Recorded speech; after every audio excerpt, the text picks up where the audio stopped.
మొగలి పువ్వుకి శాపం ఉంది, అబద్ధం చెప్పినందుకు ఇంకా దేవుడి పూజకు పనికిరావు.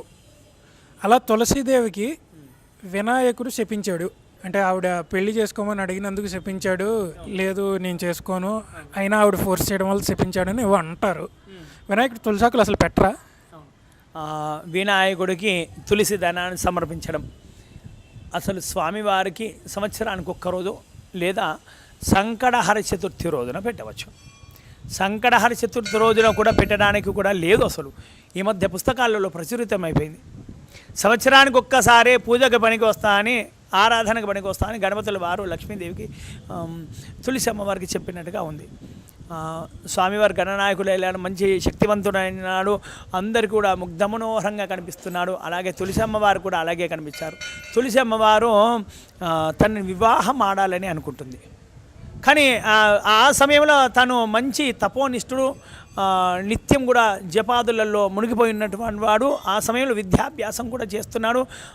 అష్టాదశ పురాణాలను కూడా తనే రాసింది గణపతి. వ్యాస మహర్షులు వారు చెప్తున్నప్పుడు ఆ సమయంలో మరి తులసి అమ్మవారు అడుగుతుంది అన్నమాట. తాను ససేమి రావుకోడు. తులసి అమ్మవారు మహాశక్తివంతురాలు, తన కోసం జపం చేస్తుంది, అయినా కూడా చెల్లించాడు. జపం తీవ్రతను దాలుస్తుంది. భయకంపితం అయిపోయిందనమాట. భయకంపితం అయిపోయేసరికి చాలా మనం చూస్తూనే ఉన్నాం. ఒకసారి తపస్సు చేసినా కూడా కరుణించాడు భగవంతుడు. ఇంకా తన తపస్సుని ఇంకా వేగం పెంచేసరికి మనం చాలా చూస్తున్నాం. భయకంపితం అవడము, ఇలా ఏదో అనర్థాలు జరగడం, అలాంటి సమయం వచ్చిందనమాట. ఆ సమయం వచ్చేసరికి అప్పుడు గణపతే మహాశక్తివంతుడు తను తులసి అమ్మవారికి శపిస్తాడు. అమ్మ, నేను నీ దరి చేరలేను, నన్ను సర్వదా విసర్జించవలసిందే. అయినా నువ్వు మొండిగా చేస్తే కనుక శాపం ఇవ్వాల్సి వస్తుంది. నాకు అన్ని పువ్వులు అన్నీ కూడా పనికి వస్తాయి, సర్వ పదార్థాలన్నీ కూడా పనికి వస్తాయి నా పూజకు. అన్నీ కూడా అర్హులైనటువంటి నేను ఒక్కదాన్ని త్యజిస్తున్నాను, పూజకు పనికి రాకుండా చేస్తున్నానని శాపం ఇస్తాడు. అప్పుడు తులసి చాలా ప్రాధేయపడుతుంది. అందరూ కూడా ప్రాధేయపడతారు. అయ్యా, లక్ష్మితో సమానమైనటువంటి తులసి ఎక్కడ ఉంటే అక్కడ ప్రశాంతమైనటువంటి వాతావరణం వెలుగు ఉంటుంది. తులసి అమ్మవారు ఉంటే సర్వదా శుభకరి శ్రీకరి. ఆవిడ మీ దగ్గరికి రాకుంటే ఎలా? మీరు అలా శాపం ఇవ్వడము అది సరైంది కాదని. కానీ అప్పుడు గణపతుల వారు మరి శాప విమోచనం కావాలన్నా కూడా, శాపం ఇచ్చేసరి విమోచనం కావాలని కూడా అంత శక్తి కూడా ఉండాలి. శాపం పెట్టగానే కాదు, దాన్ని విమోచన చేయాలని కూడా అంత మహాశక్తి కావాలి. ఒక పదార్థాన్ని మనం ఇచ్చాం, దాన్ని తీసుకోవాలంటే కూడా దాన్ని కాస్త యుద్ధం చేయాల్సిందే. శాపం కూడా అలాంటిది అన్నమాట. అప్పుడు గణపతుల వారు అంటారు, ఒక్క వినాయక చవితి రోజునే నాకు పూజకు అర్హురాలు లక్ష్మీదేవి తప్ప మిగతా రోజులలో ఎక్కడా కూడా కాదు అని తను చెప్పేసరికి అందరూ కూడా హర్షించారు. ఒక్క వినాయక చవితి రోజునే తులసిని సమర్పించవచ్చు.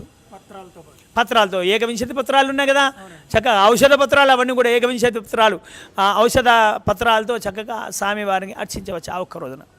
గురుగారు, చాలామంది భక్తులు నమ్ముతారు, వినాయకుడు అప్పుడప్పుడు ఎవరికీ తెలియకుండా భూమికి వస్తాడు. అంటే వినాయక చవితి రోజు కాదు, వచ్చి పాలు తాగి వెళతాడు. క్షీరాన్ని తీసుకుని ఇమీడియట్గా వెళ్ళిపోతాడు. దాన్ని అబ్జర్వ్ చేసిన వాళ్ళు చాలా తక్కువ మంది. అది నిజం అని నమ్ముతారు కూడా. ఎంతవరకు నిజం అంటారు? భగవంతుడిని నమ్మడమే చాలా విశేషమైనటువంటిది. నమ్మకం గొప్పది ఏదైనా కానీ, భగవంతుడే అని కాదు, మనం ఒక వ్యక్తిని కూడా మనము నమ్ముతాం కదా, ఆ నమ్మకం చాలా గొప్ప అయినటువంటిది. అలాగే నేను కూడా చాలాసార్లు కూడా చూసాం. ఒకప్పుడు టీవీలో చాలా వచ్చిందనమాట. వినాయకుడు పాలు తాగుతున్నాడు. మన ఇంట్లో విగ్రహాలు కూడా పాలు పట్టాం మనం. అప్పుడు మేము కూడా మా ఇంట్లో వినాయకుడు విగ్రహం ఉంటే మేము పాలు పట్టాం కూడా, ఒక స్పూన్. నిజం చెప్పాలంటే ఆ శక్తి ఆ సమయానికి పాలు తాగింది కూడా. తర్వాత తాగానే భగవంతుడు ఒకసారి కనిపిస్తాడు కదా, ఊరికే కనిపించాడు కదా.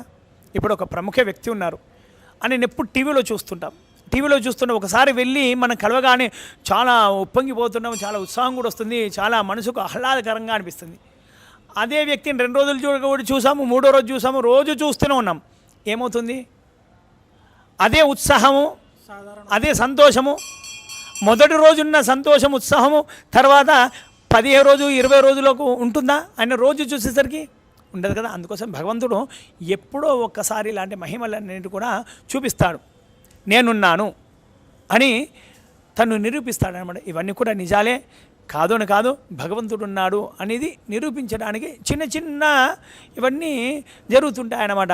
అవన్నీ కూడా నిజాలే, నమ్మవలసిందే, అవన్నీ కూడా నమ్మదగినవే.